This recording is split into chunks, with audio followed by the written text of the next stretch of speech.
There is a language dying in Chicago, and almost nobody's noticing. It isn't in any book. It's in your grandmother's mouth, in the way your uncle ordered a hot dog, in the word your mom yelled to call you home from an empty lot. Every year, a handful of these words vanishes for good, buried with the generation that made them. The columnist Mike Royko once called the way Chicago talks one of the most beautiful languages on earth. Today we're digging up 15 of its words. Some you'll know. Some have been dead for 40 years. Number 1, French room. Let's start with the one everybody laughs at. French room. It's not a typo. It's front room, said with a Chicago accent so hard the two words melted into one. In the classic Chicago bungalow, that room sat right at the front of the house, closest to the street. It was the good room. The one with the furniture nobody sat on except when company came. Plastic on the couch, maybe. Today, almost nobody keeps a room they're forbidden to use. So the word went down with the habit.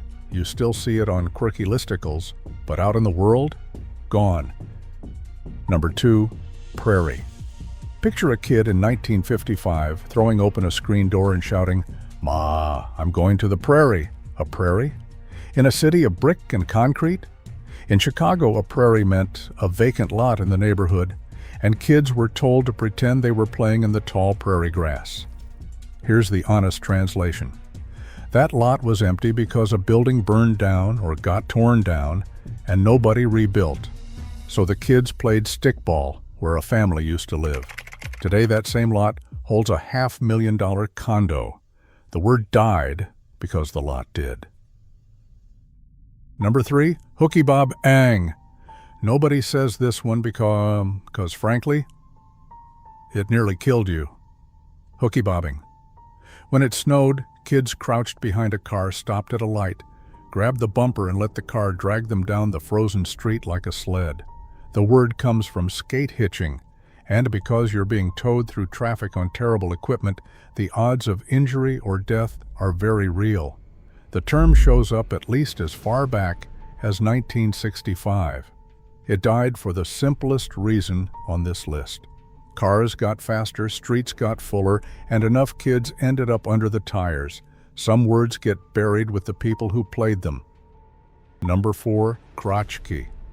This one is pure Polish efficiency turned into poetry, krotchki. Two words crushed into one again. What sounds like krotchki actually means garage key. You lost the grotchki again? You know I can't get in without it. Nobody says it now, partly because half the garage is open with a button in the car. A key that doesn't exist anymore doesn't need a name nobody remembers. It's a tiny death, but it's a death. This one flipped meaning completely, and that is the whole story. Clout. Today some kid says an influencer has clout. Followers, cheap fame. In Chicago, the word was born long before that, and it meant your political sponsor. It went into print in the late 1950s, though the machine had been talking about needing clout behind you for decades before that. It was not abstract influence. It was the alderman who got you the city job, the promotion, the spot in the good school. Royko spelled it out in the 70s, with guys asking each other who was clouting for them. The old meaning evaporated. The new one has nothing to do with your alderman and everything to do with your follower count. Number 6, Grabowski. Here, a last name became an identity. Grabowski. Mike Ditka made the term famous in 1985 to describe his bears, the blue-collar, lunch bucket type, tough and hardworking. The name came from Jim Grabowski, a running back who'd played for the Bears. He came out of Taft High School in Chicago and was an All-American at the University of Illinois in 1965. And it was no accident the name was Polish. In a city packed with Poles, calling you a Grabowski was a compliment. You got up early, you carried the lunch pail, you didn't complain. Being a Grabowski was an honor. Nobody says it now because almost nobody carries a lunch pail to a factory that's still open. Number 7, the hawk.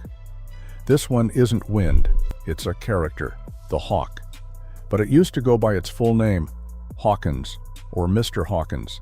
The name Chicago's black community gave the freezing wind off Lake Michigan, almost a South Side Jack Frost. It turns up in the Chicago Defender back in the 1930s with the line that Hawkins had them in his grip. The name ran among jazz musicians decades before that. Who made it famous? Lou Rawls. He was born in Chicago in 1933 and raised in the Ida B. Wells projects on the South Side. His 1967 hit Dead End Street carried the hawk to the whole world. He called it a giant razor blade blowing down the street. The old folks still say it. The young ones don't. Number 8, des, dem, dos. This isn't a word, it's 3. And together, they're the whole accent. Des, dem, dos. These, them, those with the th sound knocked clean out. It probably comes from the fact that most European immigrants spoke languages with no th sound and passed that trouble on to their kids. It was the badge of the white working class, the des, dem, dos guys. And it is dying for the plainest reason of all. The accent itself is fading. Television sands down how we talk. Every generation sounds a little less like its block and a little more like nowhere. Every kid in the city ran through one 1,000 times. Gangway. The skinny passage between two houses, that gap, barely shoulder width, that got you to the backyard or the garage without walking through the house. People used to say he ran through the gangway as an everyday sentence, and the story goes that gang members used those passages to slip past the police. In the dense bungalow blocks, it was the only way around back. The word is fading because nobody builds houses like that anymore, with houses packed shoulder to shoulder and one narrow secret running between them. Number 10, wear the jacket. This one smells like machine politics, which is exactly why I love it. It means to take the blame for something. When a scandal splashed up toward the boss, somebody lower down wore the jacket and ate the fall to protect the guy above him.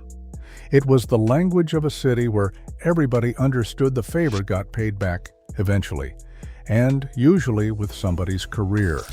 The phrase died in public. The practice, I would guess, not so much. Number 11, Gaper's Block. You've lived this one even if you never had a name for it. Gaper's Block. It's the traffic jam that forms when everybody slows down to gawk at a minor accident that wasn't worth the wait. And the best part is the attitude baked in. It's never you who's the gaper, the rubbernecker. It's always the idiots up ahead. You'd roll in late, past the fender bender, and mutter, "Damn gapers." A whole city blaming everyone but itself. Now we just say traffic, and we lost all that personality. This one is food, and food here is sacred. Drag it through the garden. It was how you ordered a Chicago dog with everything. Yellow mustard, chopped onion, neon green relish, a pickle spear, tomato, sport peppers, celery, salt. Notice what's missing from that list? Ketchup. And that's the whole religion. Never ketchup. The phrase came out of diner slang. It was kitchen poetry. Today people just say with everything. Faster, sure. But they took the garden out of the sentence. Number 13, a couple, 2, 3. This one measures time and quantity the Chicago way. A couple, 2, 3. It's the local way of saying a few. Let me grab a couple, 2, 3 beers.